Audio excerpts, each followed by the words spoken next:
Shri নীলাদ্ৰি beach চৰকাৰে সাজি উলিওৱা এখন সুন্দৰ বীচ, য'ত আমি বহি সকলোৱে উপভোগ কৰি আছোঁ সাগৰৰ অপৰূপ সৌন্দৰ্য, সাগৰৰ গভীৰতা, সাগৰৰ বিশালতা, এই সকলোখিনি আমি মন মুহি যোৱা এক সৌন্দৰ্য। সাগৰৰ কাষত বহি থাকিলে গোটেই জীৱনটোৱে যেন পাহৰি যাব পাৰি। তোমালোক সকলোৱে উপভোগ কৰাচোন মোৰ কেমেৰাৰ ফাকেৰে এই সৌন্দৰ্য।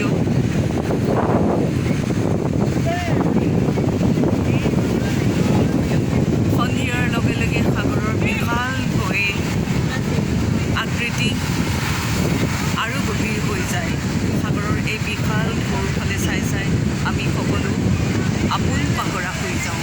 সাগৰৰ এই বিশাল সৌন্দৰ্যই আমাক সকলোকে আকৰ্ষিত কৰে।